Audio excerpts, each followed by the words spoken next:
Yeah, I'm not going to sit here and say it's not a good feeling. It's much better than losing. I think the emotional roller coaster is part of the game, and part of that is just me staying, even keel. But there was definitely a little extra part of, just before the game. Like, I remember getting cut there the last time and just being told, like, hey, we might have a spot for you on practice squad. Like, go to the hotel and wait. And so I sat in the hotel for like a couple hours, not knowing if I had a job or not, and then just basically got a text or a call from my agent that they didn't tell me. Like, I'd been there for 2 years, and I've been cut my fair share of times, and that was probably the shittiest one. And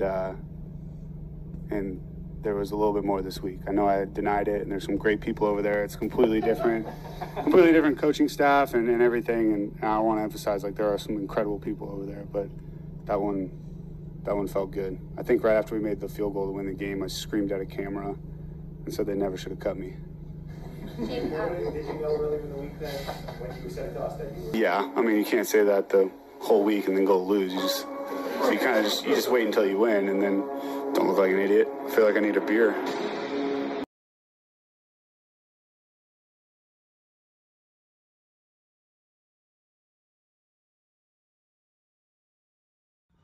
What it do, YouTube? Is Coffee back with an NFL update. Hit them buttons, man. But y'all see what it is there.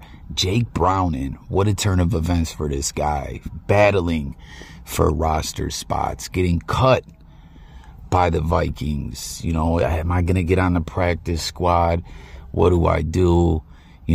Just mentally to go through all that. And then to be starting after the injury of Joe Burrow. Smoking Joe Burrow. And you see, he's putting up solid numbers in his first few starts and gets this big overtime win against the Vikings. And you've seen him. He's throwing his helmet. He's talking about he needed a beer after that. He didn't want to speak too soon. That was brewing within him all week. He wanted to go out there, of course, competitor, pro athlete. That's what I mean when I say all the time to all these cats that are out here talking about this rigged NFL. Like, there's no way that these players would all, like, these guys are competitors, give their life to this ish, work hard, but he goes out there, he gets the W in overtime. You see the big play that he made, and man, he upset, or I don't know if you'd call that an upset. It's crazy, right? Don't the Vikings have a quarterback injury as well? Two teams that looked at as solid teams, injuries to their quarterbacks, it throws their season into question and all that. But Browning gets the W. He's flying high. He's celebrating. They should have never cut him. And then you see right away, the league's hitting him up. Hey, Jake, we need you to come in and get that D-Rug test for them roids. Are you on the juice? Is that why you're out there wilding like that? Was that roid rage? Or are you just feeling good and flying high after, that storybook like ending to that win you got? It's kind of crazy. He doesn't even get to fully celebrate, let it all set in. First thing the next day, they're hitting him up for that test. That's kind of funny to me. And then we got to get in to talk about this Bills game. Listen, we just whooped on the Dallas Cowboys. It was the Cook show out there. James Cook. There was an interesting stat.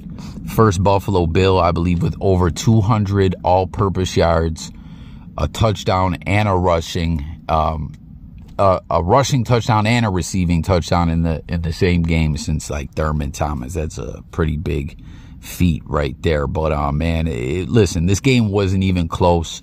We got the lead right away, never let up off them, never took our foot off their neck, applied the pressure. The Cowboys just crumbled. They looked pathetic. That game, like, I was getting classless talking my ish, like saying, yo, Dak looked worse and more pathetic. You guys remember when that footage emerged when Dak got his ass whooped and curled up like a bitch? I mean, don't get me wrong. I think, or did they jump him, or was it just the one dude stalling off on him? Either way, he had no fight in him. He wanted no smoke, no problems. He curled up like a scared little punk.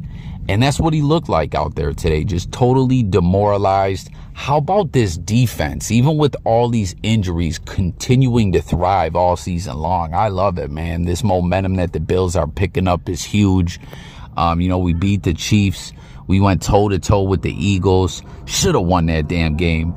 We smacked on the Jets, which is a team we should beat, but we smashed on them. This is all since the big change that we made, firing our offensive coordinator. And we're flying high, man. We got that momentum. You see a lot of individuals are like, man, who wants to see these Bills in the playoffs if they make the playoffs? Stop it. We're making the playoffs. I don't know what the current picture is looking like right now. I think we're still on the outside looking in, but I think we're going to win the division. Watch. Dallas is going to go and beat Miami next week, and then we're going to win next week, and then we're going to beat Miami when, the second matchup between us. That is like a recurring theme with the Bills, Dolphins. We crush all their hopes and their dreams late in the season. You know what I'm saying? And for any other team, since like specifically with the Finns that's happened since Josh has come to town. You guys remember the one game they had the top defense in the league, right? They just needed to beat a third-string Buffalo Bills bench in Week 17 with Matt Barkley under center and our second and third stringers playing, and it was the Isaiah McKenzie show and just ended their season, crushed them.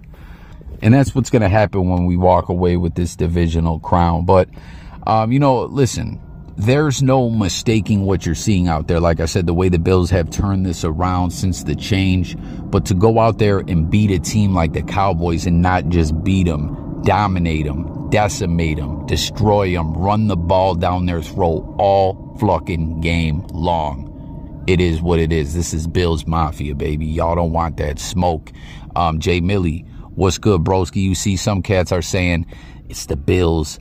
Niners is going to be the Super Bowl. I can see it happening. That's always this Super Bowl. Me and the bro Jay Millie have always been talking about how like back that 90s is Super Bowl era Bills team, and right before the 4 Super Bowls and the years of the 4 Super Bowls, like Berman and some other guys kept picking Bills Niners, but it never happened, right? We might finally get that real talk. But seriously, we just punctured both their lungs and they had nothing in them. They were just deflated. And that's what it is, man. Like, there's not much more to say. Go Bills. Josh Allen's stat line. You see, it was like crazy. It was just literally the James Cook show. And again, shout out to the defense. But everyone, get in the comments, share your thoughts. Let's talk about it all. Don't forget to subscribe and stay tuned for more. It's Coffee, and I'm gone, y'all. Peace.